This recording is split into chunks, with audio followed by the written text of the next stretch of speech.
ও আদম রে কামিনীর ওই কুলেতে কাল ঘুমেতে রইলি তুই সারা নিশি কাটাইলে ঘুমাইয়া ঘুমাইয়া রে সোনার আদম জিন্দেগি তোর যাই ফাঁকি দিয়া জিন্দেগি তোর যাই রে ফাঁকি দিয়া রে সোনার আদম জিন্দেগি তোর যাই ফাঁকি দিয়া ও আদম রে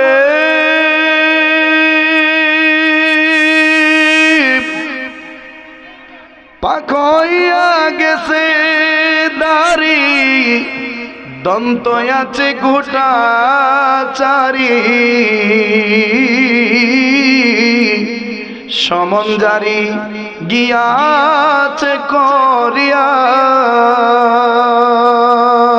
ঠিক কিনা কর সমন মানে মৃত্যু যন্ত্রণা ও আদম রে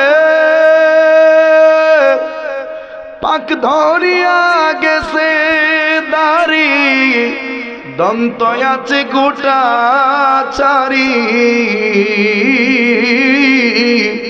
সমন জারি গিয়াছে করিয়া রে সোনার আদম জিন্দেগি তোর যাই ফাঁকি দিয়া জিন্দেগি তোর যাই রে ফাঁকি দিয়া রে সোনার আদম জিন্দেগি তোর যাই ফাঁকি দিয়া আওয়াজ করে বলা যাবে কি মারহাবা জিগানি বাজান রে আমার এই হুজুর রে বা আরো যারা মুরব্বী আছে তারা জিগাই দেয় কোন সময় দাড়ি ডেন ফাঁকছে হিসাব রাখছি না কইতেই পারেন না কোন সময় ফাঁক এরকম হয়েছে কিন্তু ফাঁকছে কি হুট করে না ধীরে ধীরে ধীরে ধীরে ফাঁকছে ঠিকই সময়ের সাথে সাথেই দাড়ি ফাঁকছে কিন্তু বলতে পারে না কেন কারণ এই হুশে ছিল না কথা ঠিক কিনা ফাঁকি দিয়া জীবন কোন ফাঁকি দিয়ে এইরকম অবস্থায় চলে আসছে আমরা কেউই বলতে পারি কথা ঠিক কিনা কথা এই জন্য আপনাদেরকে বলি হুশ থাকতে জায়গায় আসেন হুশ থাকতে আপনারা আল্লাহ রসুলের খেদমতে নিজের জীবনটাকে উৎসর্গ করেন আমার মুসলমান বাবারা কষ্ট হইতেছে আপনাদের ও আমার আশিক রাসূল ভাই বাবারা একটু মনোযোগ নিয়ে বসার চেষ্টা করেন রে বাবা একটু ভালোবাসা নিয়ে বসার চেষ্টা করেন আমি কইতো আর বেশিক্ষণ সময় পাবো না এই জন্য আমি আমার আলোচনা শেষের দিকে মানে গুছিয়ে নেওয়ার জন্য একটু চেষ্টা করতেছি ওরে আমার বাবা এইখানে আমরা যারা বসছি মরণের ঘাটে আমাদের সবারই যাওয়া লাগবে ওই আজরাইল এক এক সূরতে আমরা সামনে হাজির হবে আজরাইল এক এক সূরতে আমাদের সামনে হাজির হবে কারো সামনে আজরাইল আসবে ক্যান্সারের রূপ ধইরা কারো সামনে আজরাইল আসবে ডায়াবেটিক্সের রূপ ধইরা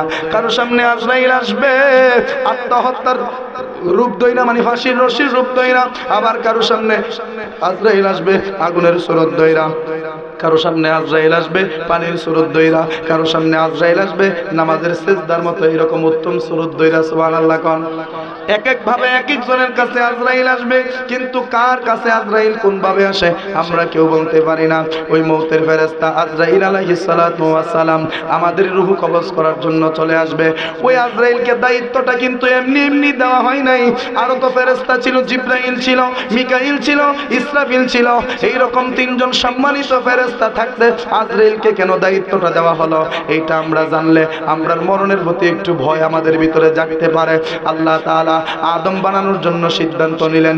আল্লাহ তাআলা জিবরাইলকে হুকুম দিলেন, যাও মাটি নিয়ে আসো। জিবরাইল মাটি আনার জন্য গেল। আমি শর্ট করে বলছি, জিবরাইল মাটি আনার জন্য গেল। মাটির মধ্যে যখন ওনার হাত দ্বারা এইরকম ভাবে সঙ্গল মেরে বাজে, এটাকে আমরা বলি খাবলা, এইরকম খাবলা মেরে মাটিটা যখন আনতে যাবে, মাটি দোহাই দিচ্ছে, ওরে জিবরাইল তুমি কেন আমাকে নিতে আসছো? আল্লাহ আমাকে পাঠাইছে তোরে নিয়ে যাওয়ার জন্য। তখন মাটি ডাক দেয়া কই, তোমারে আল্লাহর দোহাই দিলাম, তুমি আমারে নিয়ে যাইও না। জিবরাইল আল্লাহর দোহাই শোনার পরে সাথে সাথে মাটিকে ছেড়ে দিয়ে খালি হাতে চলে আসলো। আল্লাহ জায়গায় মাটি কই, আল্লাহ তোমার দোহাই দিছে এই জন্য আনতে পারলাম না। আল্লাহ মিকাইলকে পাঠালাম, মিকাইল সেম টু সেম, যখন সে হাত দিল মাটি আল্লাহর দোহাই দিল, মিকাইল মাটি ছেড়ে দিয়ে চলে আসলো। হযরত ইসরাফিল আলাইহিস সালামকে পাঠালো, ইসরাফিলও সেই একই কাজ করলো, আল্লাহর দোহাই দেওয়ার পরেই মাটি ছেড়ে দিয়ে চলে আসলো। শেষ মুহূর্তে মওতের ফেরেশতা আজরাইলকে পাঠাইয়া আমার আল্লাহ ডাক দেয়া, আজরাইল যাও মাটি নিয়ে আসো। আজরাইল গিয়ে যখন এইরকম ভাবে সঙ্গল মেরে মাটিটারে ধরলেন, এমন শক্ত করে ধরলেন, মাটি একটা চিৎকার দিয়া ডাক দেয়া করে, আজরাইল আমারে তুমি নিও না, আমারে তুমি নিও না। কে তোমাকে নিতে পাঠাইছে? আমার আল্লাহ আমারে পাঠাইছে নেওয়ার জন্য। তোমারে ওই আল্লাহর দোহাই দিলাম, তুমি আমারে নিও না, তোমার আল্লাহর দোহাই দিলাম, আমারে তুমি নিও না। আজরাইল তখন ধমক দিয়া ডাক দেয়া করে, মাটিরে তুই যেই খোদার দোহাই দিতেছস, ওই খোদা ওই আমারে পাঠাইছে তোরে নিতাম। আল্লাহ কই আজরাইল এমন শক্ত হৃদয়ের ফেরেশতা, অতএব তারই মৌতের দায়িত্বটা দেওয়ার দরকার, তারই কি করার দরকার, মানুষের রূহ কবজ করার দরকার। কারণ যখন মানুষের রূহ কবজ করার সময় আসে, আশেপাশে ওই মাইয়েতের আপনজনরা বসে থাকে কি থাকে না? যখন একটা মুমূর্ষু রোগী বিছানার মধ্যে পড়ে থাকে, তার পাশে তার বাবা বসে থাকে, তার স্ত্রী বসে থাকে, তার ছেলে বসে থাকে, তার মেয়ে বসে থাকে, সবাই কান্নাকাটি করে। এত কান্নাকাটি দেখলে যে কোনো মানুষেরই মায়া লাগবে। আমি দেখেছি অনেক মানুষ মরা দেখতে যখন যায়, চোখের মধ্যে তাদের পানি টলমল করে। জিজ্ঞাসা করলাম, কিও ভাই, তোমার তো আত্মীয় লাগে না, তোমার তো রক্তের সম্পর্কীয় না, তোমার সাথে তো কোনোই সম্পর্ক নাই তার, কিন্তু তার মৃত্যুতে তুমি কান্না করতেছো কেন? এমনিতেই তো চোখে পানি আসে না, এমনিতেই কান্না আসে না, মরা বাড়িতে আসলে অন্য জনের কান্না দেখলে আমার এমনিতেই কান্না আসে। কথা ঠিক কিনা কোন? তো মানুষদের কান্না দেখে এই লোকটা কেঁদে দিল, তার মানে তার দিলের মধ্যে মায়া আছে।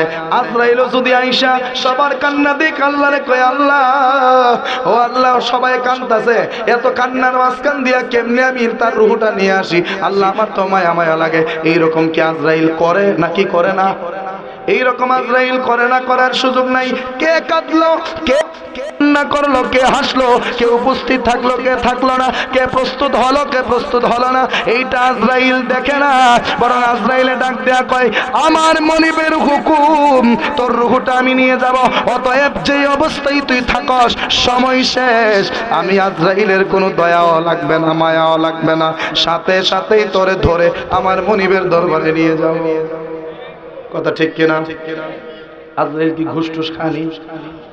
খা মনো। আজরাইল যদি ঘুষ খাইতো, ঘুষ খাইয়া যদি মানুষের হায়াত আজরাইলে বাড়াইয়া দিত, তাহলে আমরা দেশের সরকার বলতে দেশ বেচে আজরাইলে ঘুষ দিয়ে কইলে আমার আরো কিছুদিন বাঁচবার সুযোগ দে। দেশরে বেচতে ব্যস্ত একবার শেষ হয়ে গেল। কথা ঠিক কিনা গো? দেশের সম্পদ জনগণের টিহা খাইতে খাইতে এরার এমন এক অবস্থা হয়েছে, এরা যে কোনো মূল্যে ক্ষমতায় থাকতে চায়, যে কোনো মূল্যে তারা জনগণের দখল করে খাইতে চায়।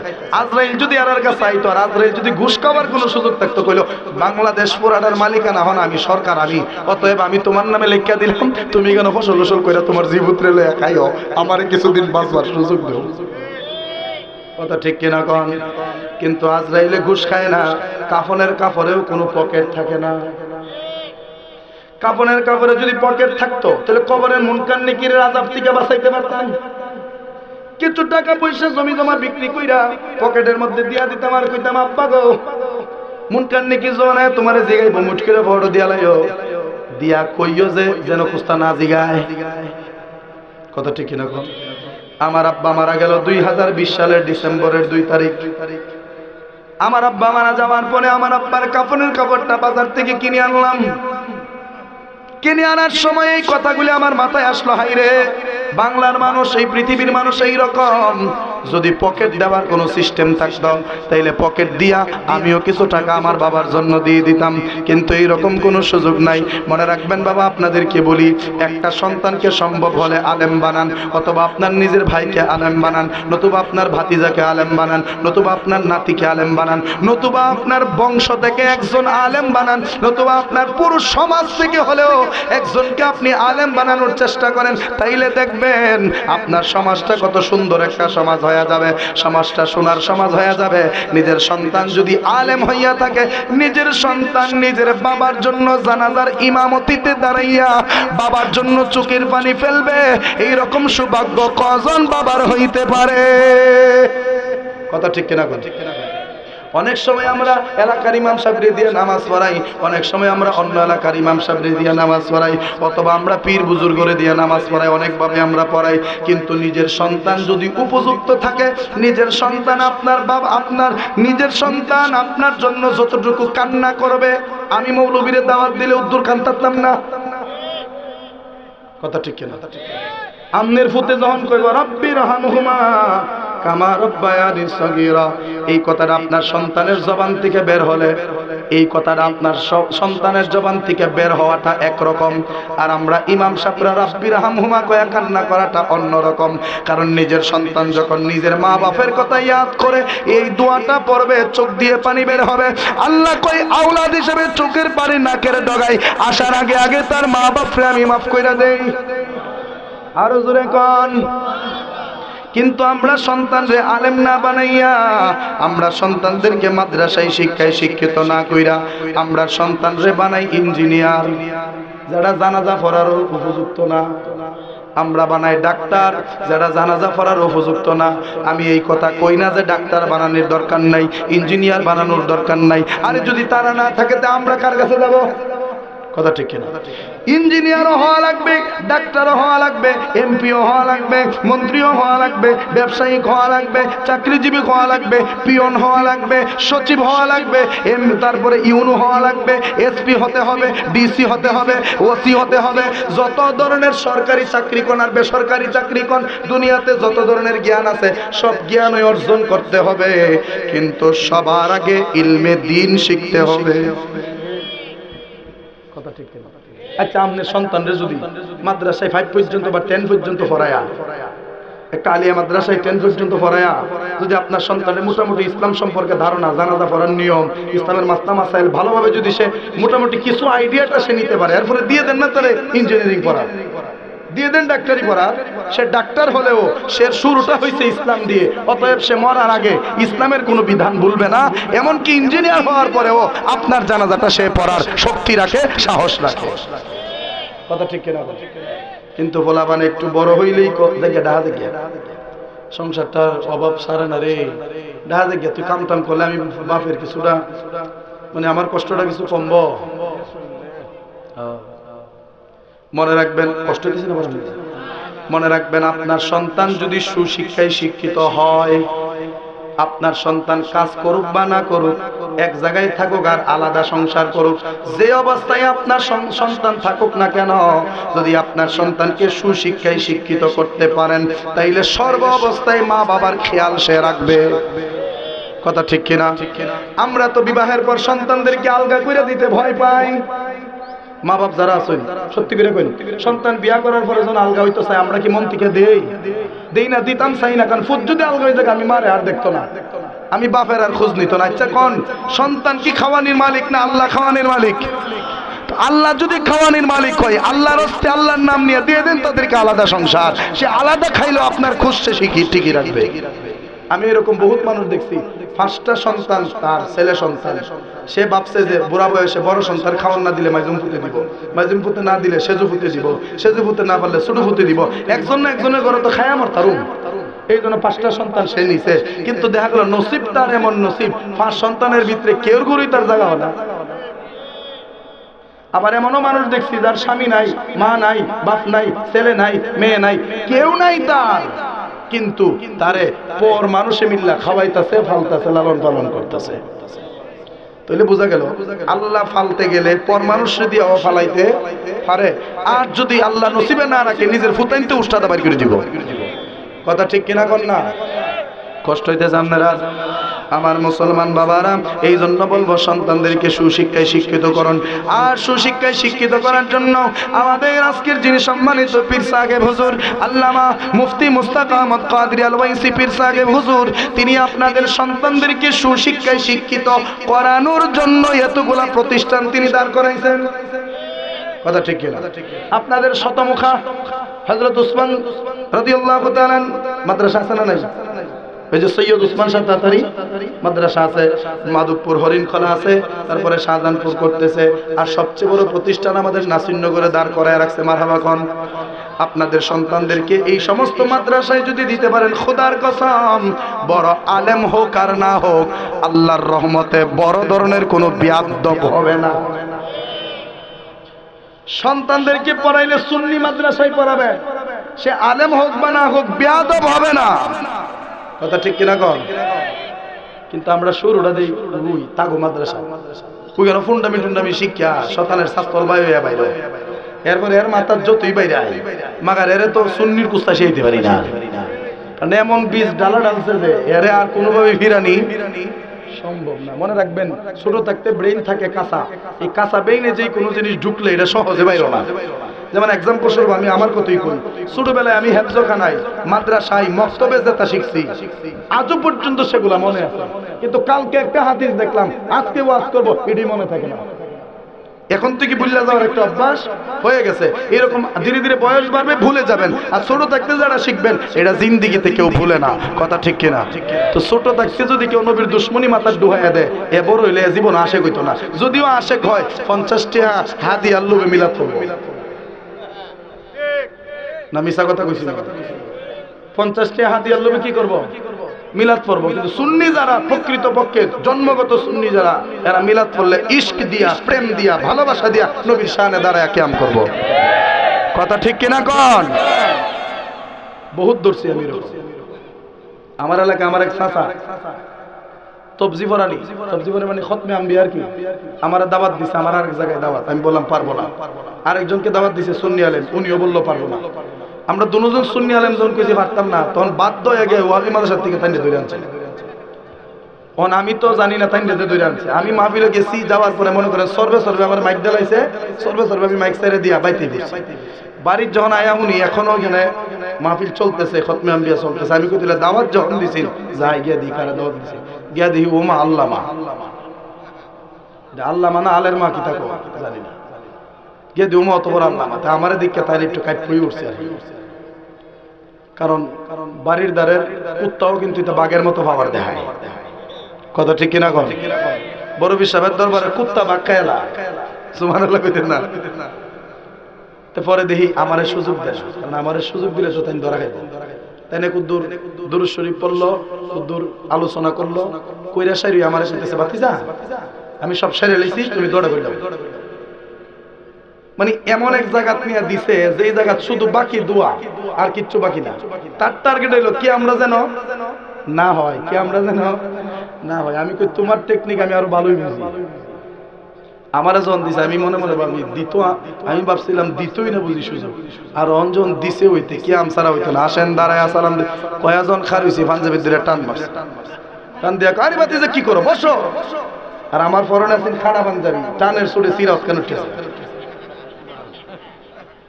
আচ্ছা কোন আমি কি সালামটা আমার বাপরে দিতাম খার ইসলাম না এবারের বাপরে দিতাম খার ইসলাম? কারে দেওয়ার জন্য? তোমার নবী যিনি, আমার নবী যিনি, উনাকে। কথা ঠিক কিনা? তো নবীকে সালাম দেব তোমার শরীরে বাদে, কিন্তু সাইদি সাহেবরে দাঁড়ায়া ভালোই সালাম দিতার। কথা ঠিক কিনা কন? কষ্ট হইতেছে মনে আপনাদের না? আমার মুসলমান বাবারা এদিক সেদিক কথা বলা বন্ধ। এবার আসেন আমি আমার বিষয়ে আসি। আল্লাহর নবী রাহমাতুল লিল আলামিন বলেন, আরে আমার উম্মতেরা শুনে নাও, রে আমার উম্মত শোনো, ইমানদারের মৃত্যুটা অত্যন্ত সহজভাবে হবে, বেঈমানের মৃত্যুটা অত্যন্ত কঠিনভাবে হবে। তুমি যত বড় পাপী হও না কেন, তুমি যত বড় অপরাধী হও না কেন, মৃত্যুর আগে যদি ভালো করে তওবা করতে পারো, আমার নবী যদি তোমার প্রতি খুশি হইয়া যায় রে উম্মত, তাইলে আমার নবী তোমার তওবা আল্লাহর দরবার থেকে কবুল করায় আনবো। এমনি আমরা যত তওবা করি, যেমন আস্তাগফিরুল্লাহ রাব্বি মিন কুল্লি যামবি ওয়া আতুবু ইলাইহি লা হাওলা ওয়া লা কুওয়াতা ইল্লা বিল্লাহিল আলিয়্যিল আযীম, এটা তো মৌখিক তওবা নেই। আমি কত বেড়ারে দেখছি, আমি তো আবার এক মসজিদের ইমাম ও খতিব, যেন আমার আইডিয়া আছে। বেড়া আস্তাগফিরুল্লাহ পড়তেছে, আবার দিয়ে আরেক বেড়ার সাথে কথা বলতেছে, আস্তাগফিরুল্লাহ রাব্বি, এই অত শতানি করতেছে, লা হাওলা ওয়া লা কুওয়াতা, বইবি নেই কেন বলে না। আচ্ছা কোন ই তওবা আল্লাহর দ্বার পর্যন্ত যাইবো কি কোন না? আল্লাহ মনে এগুলো দেখে না। তওবা হবে এমন ভাবে, মনে রাখবেন, ধরেন আপনার একটা কথার কথা কই, কমন যে অভ্যাসটা বিড়িটার কথাই কই, আবার মাইন্ড করেন না কেউ, কারণ এখানে এই অভ্যাসের মানুষই বেশি, আমি জানি। এইটার অভ্যাস আমরা যারা আছে, এটা আপনার ব্যক্তিগত ব্যাপার। নিজের ফুসফুসটারে জ্বালায় আলান, এটা আমার কি দিছে? আপনার কলজা ফুরালেন, এটা তাই না আমার বুঝতে করার আছে না, এটা আপনারা খান, সমস্যা নাই। কিন্তু যদি আপনি নিয়ত করেন যে আল্লাহ গো, আমি তওবা করছি, আজকে থেকে এইগুলা আমি আর টান দেব না, তওবা করার পরে মরার আগে কোনোদিন যদি এইটাতে টান না দিয়া মরতে পারেন, বুঝবেন তওবাটা কবুল হইছে। কিন্তু আমরা প্রতিদিন তওবা করতেছি, প্রতিদিন পাপ করতেছি, প্রতিদিন তওবা করতেছি, প্রতিদিন পাপ করতেছি, এরপরে আমরা নিরাশ হই না কেন? কারণ আল্লাহ কয় লা তাকনাতু মির রাহমাতিল্লাহ। আল্লাহু আকবার কোন। ইন্নাল্লাহা ইয়াগফিরুয যুনুবা জামিআ। আল্লাহ কয় বান্দারে, আমার রহমত থেকে নিরাশ হইস না। তওবার পর আবার গুনাহ করছস, গুনাহ করার পর আবার তওবা কর, তওবার পর আবার গুনাহ হইছে, আবার তওবা কর, আবার গুনাহ হইছে, আবার তওবা কর, এইভাবে গুনার পর তওবা করতে থাক, করতে থাক। তওবা ভুলিস না, তওবা ভুলিস না, তওবা ভুলিস না, কারণ আমি আল্লাহ ইন্নাল্লাহা ইউহিব্বুত তাওয়াবিনা ওয়া ইউহিব্বুল মুতাতাহহিরিন। তওবাকারীকে আমি আল্লাহ সবচেয়ে বেশি ভালোবাসি, আর পবিত্রতা অর্জনকারীকে আমি আল্লাহ সবচেয়ে বেশি ভালোবাসি। তুই বেশি বেশি তওবা করতে থাক, তুই বেশি বেশি আমি আল্লাহর কাছে ক্ষমা চাইতে থাক। ওরে বান্দা, তোর তওবায় আমি আল্লাহ সন্তুষ্ট হইয়া মরার আগে সব মাফ কইরা দিব। তাহলে আমার দ্বারা নত থাক, নত থাক। তওবা করা মানে আমি আল্লাহর দ্বারা নত আছি। কিন্তু আমরা তো নত তখন কিতা শাস্ত্র বয়া কই, এই বেটা নামাজ পড়ে, নামাজ পড়ে বেটা এই মানুষের সাথে বাটফারিও করে, আমি নামাজ পড়ি না, এবার চেয়ে ভালো আছি। ইজাতের কথা কোনি আপনার এলাকাত মনে নাই, আপনার কাশীপুরের মানুষ খুব বালা না আছে, ওমাই তখন আমি হয়ে গেছে গা, কয় বেটা নামাজ তো লিখে দিবে, বেটা আমি বালা আছি। নামাজির চাইতে বেনামাজি বালা, এটা কখনো বলা উচিত না, বা এটা বলার কোনো সুযোগই নেই। কারণ এবারে নামাজ পড়ে আল্লাহর দ্বারা নত হইতেছে, পাঁচ ওয়াক্ত ঠিকই, কিন্তু নত হওয়ার পরেও পাপ করতেছে, কিন্তু তুমি যাওই না মসজিদ, তাহলে তোমার চাইতে এবারে ভালো না। এই জন্য বাবা নামাজ পড়বেন, রোজা রাখবেন, সত্য কথা বলবেন, মিথ্যার ধারস্থ হবেন না। সুদের অভ্যাস থাকলে ছাইরা দিবেন, ঘুষের অভ্যাস থাকলে ছাইরা দিবেন। আমরার দেশে তো নামাজ পড়া ঘুষ খাইয়া নামাজ পড়ে। একবার কইতে চালি চাকরি লেগে গেছে, চাকরি হইছে নি? আরে চাকরি কিতা হইতো, চা খাইবার লেগে 5 লাখ চাইছে। আল্লাহ আমারে বাঁচাইছে, বিরিয়ানি যে খাইতে চাইছে। চা খাইবার লেগে বেটা 5 লাখ চাইছে, যদি বিরিয়ানি খাইবার লেগে সেটা 50 লাখ দেন লাগলো। আল্লাহ আমারে বাঁচাইছে। আমরা তো সবাই গরিব মানুষ, মক্কায় যাবার তৌফিক নাই, মদিনায় যাবার তৌফিক নাই, কিন্তু এই বিশ্বাসটা আমরার আছে, আল্লাহর নবী যদি নেক নজর দিয়া দেয়, টাকা পয়সা ছাড়াও মদিনায় যাওয়া যায়। কথা ঠিক কিনা? আজকে গরিব দিকে তো এটা দা চায়, আর যদি আজকে আমি বড় লোক হইতাম গামলা দেখাইলাম। আসলে কি সম্ভব? যার পেটে যতটুকু হজম হয় সে ততটুকুই খেতে পারে। কোটি কোটি টাকার মালিক, ফেট কি বেটার কোটি টাকার মতো বড় না আমরার মতো? বেটার উত্তর বড় ফেট, কোটি টাকা হওয়া না, আর আমরা 500 টাকা ইনকাম দিয়ে ফেট ভালোই চলতাম। কথা ঠিক কিনা কোন? কারণ হালাল ইনকামের মজাই আলাদা, হালাল ইনকামের রিজিক খাওয়াটাও মজা আলাদা। কথা ঠিক কিনা কোন? হারামে নাই আরাম, হালালে আছে সকল আরাম। জোরে বলি সুবহানাল্লাহ। একটু জিকির করেন আল্লাহ আল্লাহ আল্লাহ আল্লাহ।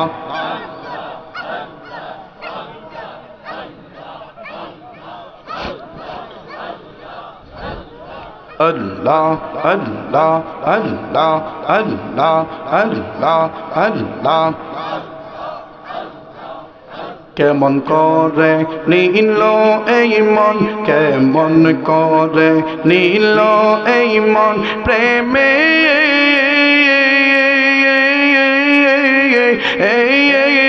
ডাক দিয়া গো আমার মোস্তাক শানিল আমার মনে কারিয়া মাশাআল্লাহ আমার মুর্শিদ নীল আমার মনে কারিয়া মারহাবা আল্লাহ আল্লাহ। মুর্শিদ মাশাআল্লাহ আমার এই মন করে লাগো হরণ কি রূপ ও দেখাইয়া, আমার এই মন করে লাগো হরণ কি রূপ ও দেখাইয়া, সেই রূপের ঝলকে আমার, সেই রূপের ঝলকে আমার কি যে